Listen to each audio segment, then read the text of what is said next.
Good morning, ladies and gentlemen. Here are the top stories of the day as covered on Mega News. Greek farmers are escalating their protests with extended road blockades across the country, increasing pressure on the government and disrupting transportation. Starting today, farmers are implementing 48 and 72-hour closures at key junctions in northern and central Greece. Police units are on heightened alert near toll stations and major transit points. Authorities say they aim to prevent prolonged disruption while avoiding direct confrontations. Farmers say they will reopen roads only if direct talks take place with the Prime Minister, though divisions have emerged within the movement. Participants face administrative fines of up to €600 for blocking roads and using agricultural vehicles on national highways. The government says dialogue can only proceed if roads remain open. Officials stress maintaining public order and preventing transport shutdowns while preparing preventive measures at ports and border crossings if needed. Investigations are underway into the recent blackout in the Athens flight information region, with authorities ruling out sabotage, cyber interference, or foreign involvement. According to the head of the National Cybersecurity Authority, Michalis Bletsas, the disruption was caused by a widespread failure in a telecommunications system used for air traffic communications. Investigators say they are confident about what happened, but continue to examine how the failure occurred and how similar incidents can be prevented. Bletsas said the problem stemmed from the remote operation of voice transmitters between air traffic control and aircraft. A large number of transmitters remained active at the same time, occupying critical radio frequencies. Some emitted no sound, while others produced buzzing or broadband noise, effectively blocking normal communication. As a result, backup systems were unable to operate because no free frequencies were available.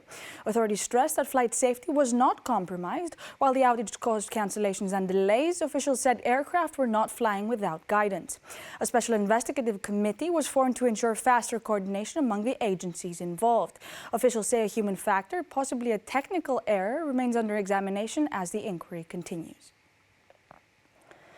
Scams targeting elderly and vulnerable people continue across Greece despite repeated warnings from authorities and extensive media coverage. The latest cases involve fraudsters posing as power company employees, claiming a major power line malfunction and warning of an immediate risk of electrocution. In one recent incident, suspects convinced an elderly woman to place her valuables in a bag for safekeeping. The items included cash and 20 gold sovereigns. Video footage shows one suspect fleeing the area carrying a bag reportedly containing valuables worth about €600,000.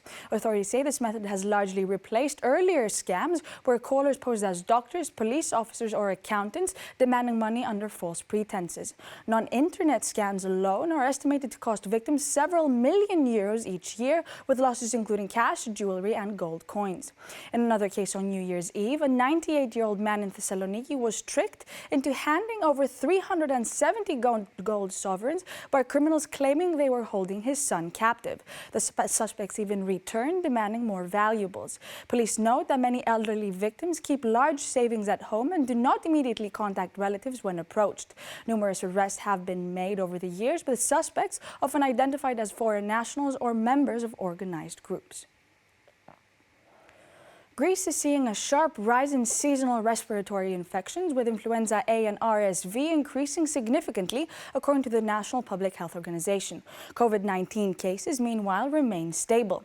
The surge mainly affects children and vulnerable groups. Health officials are urging vaccination, along with basic preventive measures such as proper nutrition, adequate sleep, and regular physical activity. Data from wastewater surveillance between December 22nd and 28th show a strong upwards trend in influenza A in several major cities. Thessaloniki recorded the highest increase at just over 124%. Ioannina followed with a rise of more than 115%. Larissa and Patras also reported notable increases. Hospitals are already feeling the impact. At Hagia Sophia Children's Hospital in Athens, pediatric admissions rose by 15% over the January 3rd and 4th weekend, following a sharp increase in emergency visits. Health authorities estimate that peak of the seasonal wave could come between late January and early February. They note, however, that infection levels remain lower than at the same time last year. Winter sales in Greece begin on January 2nd, 12th and will run through February 27th, offering discounted prices across the retail sector.